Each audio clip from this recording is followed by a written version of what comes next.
Hi, this is Brad with Copper Creek Cuts, a lawn care company in Northeast Florida. Today's video is going to be talking about taking out this crepe myrtle. Now, this is a pretty straightforward process, but if you've never done it before, if you are a business offering this service and you're just starting out, or if you're a homeowner and you're wanting to take out your own crepe myrtle, you may not know how really the best way to go about it is. So I'll just show you how I did it and tell you some other options that you have for removing it.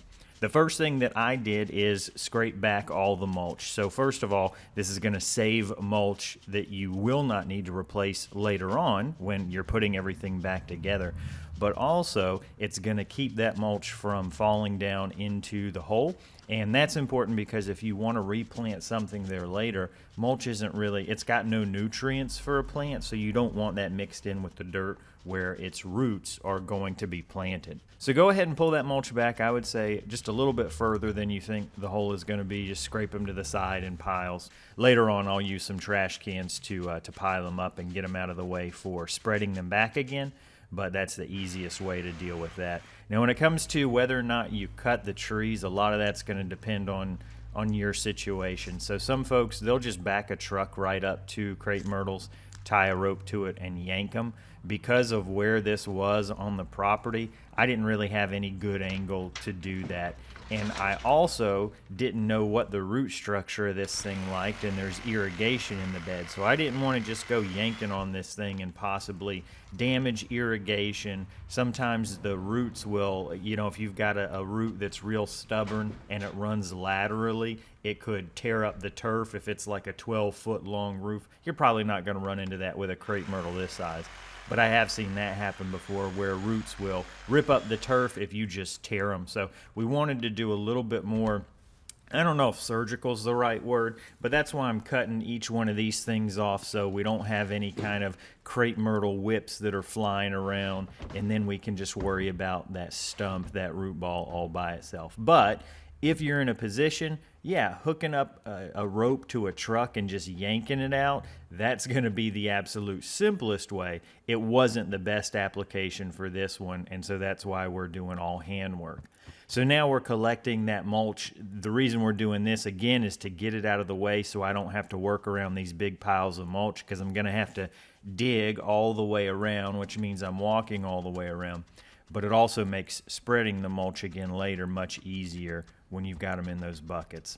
Now you just kind of have to find the edge of that root ball, so you just probe around with the shovel a little bit until you can see where that root ball has naturally started to terminate, and then from there, this is just the fun part of just digging. I would say make sure that you've got an all-metal shovel. I think I got this one off of Amazon for 30 or 40 bucks, but it's a Fisker's brand, and it's very nice. I started off with a wooden one, but you use those for a few seasons and then they break on you. So this all-metal one, you can pry on this thing all day, use your full body weight, which is really what you need to do with something like a root ball. You need to pry it up and out.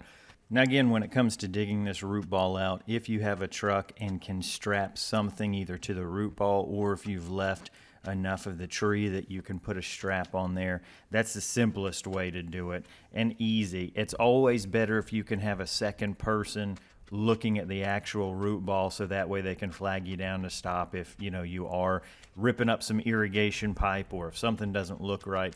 But one person in the truck and one person with a sawzall, a reciprocating saw, so they can cut roots that are being held. Just go real slow with the truck, pull a little bit at a time, and as the person at the root ball is seeing roots that are keeping it from going, they pop it out, they cut it with the reciprocating saw, and then you get a little further with the truck until another root binds. That's a very easy way. I will say, if you do that, make sure that the person who is at the root ball has eye protection on, because when they cut those roots, they're always going to be under tension, and when they pop, when they cut loose, they're going to fling the dirt on them everywhere, and it's very easy to get that dirt in your eyes. So make sure you wear eye protection anytime you do this. I would say even if you're digging and trying to pry the root ball up manually, because the same thing can happen. If you're digging and prying and a root pops, it can throw some dirt in your eye, and that's never a fun way to spend the rest of the day, trying to get dirt out of your eye. I'm sure there's going to be a lot of folks who say just get a tool, an excavator, a machine, and you'll be done in 3 seconds. And yes, you will, but I'm telling you, at least where I live, you're not going to be able to justify the use of a machine on jobs like this for the amount of money you're going to be able to charge. If you go way too high, people are going to just be like, no, I'm sure I can get it done cheaper. So I don't think you could get more than a couple $100 for this, and the rental rate on a machine is more than that, right? So if you've just got one tree to pull up out of the ground, I do not think in most cases a machine will work. Of course, that's going to be depending on your job and how much you can get in your market and what the rental rates are. But for me, by the time I go and get a machine and bring it back and pay the rental fee for a day or for 4 hours, whatever it is, and then I add on the damage liability waiver, and don't forget I've got to take a trip to the gas station to refill it with diesel fuel whenever I'm done, it just doesn't make sense. It's less cost and time for me to just man up and dig it. It's not fun, I can tell you that. So this is a little tip for if you do have a root ball that's on the ground and you're trying to get it into the wheelbarrow. This is an easier way that I've found that's a little less stress on your back, is to turn the wheelbarrow on its side. I don't know if this would work with a one-wheeled wheelbarrow. That's a tongue twister. But I only ever use these two-wheeled wheelbarrows because they're a lot easier to move around, and you don't have to balance the weight of them on that front wheel. The wheelbarrow does it itself. But if you flip it on its side, then roll the root ball in and then lift it up, then it's going to be a lot easier for you to move. This is an oak tree that the client, they removed themselves from the backyard. I think they kind of did some of this project themselves and then said, nah, I don't want to finish the rest of it. So that's why they called me. But that is also something that we're hauling away for them, that oak tree. And again, the two-wheeled wheelbarrows, they aren't that much more expensive. And at least for me, they just make life a lot easier, because again, all you have to do now is worry about lifting and walking. You don't have to worry about balancing the front end of that load. Dump fees are one other thing that you need to think of wherever you're at. And a lot of places that are rural, you might get away with not having any dump fees. You can just, leave it at the street for city pickup. Maybe you've got a county dump that doesn't charge you anything. But in a lot of places, you will have to pay based on the weight of what you're dumping. So when you go into the landfill, they weigh your trailer, and then when you leave, they weigh it again, and the difference in those weights is the number they use to charge you based off of, right? So that's one thing you shouldn't forget to factor in your costs as well. A lot of times folks don't think about, what it's going to take to get rid of whatever you're hauling away, and not only the price, but the time, the fuel. If you've got employees, you're going to be paying labor for them while you're driving to get rid of it. So there's a lot of little things that could add up.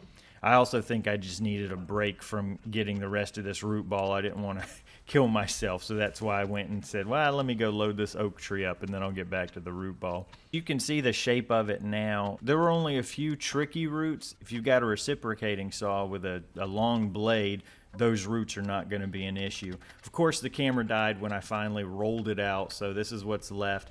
Fill some of that dirt back in. Use the same little trick for the root ball.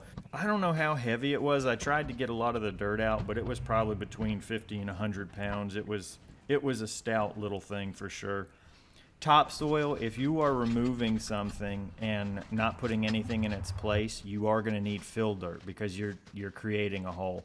That's one thing that you need to factor into your pricing and ask the client, are you planting something in this as soon as I leave? Because then maybe we don't need fill dirt. Is it something where we're just filling in the hole and you're never going to plant anything there? Of course, I left my tamper at home, so I had to use a sledgehammer. But you want to make sure that you kind of stabilize that soil as much as you can so that it doesn't settle over the weeks or months and leave a big depression. That's a conversation to make sure to have with the client is, what are we doing at the end of this? How do you want it to look?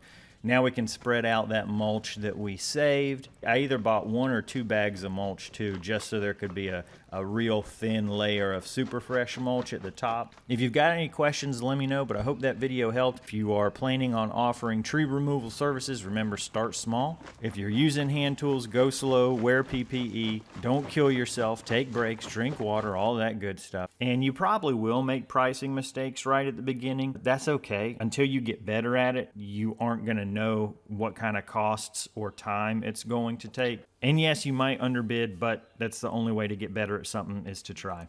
Anyways, thanks so much for watching. I really do appreciate it.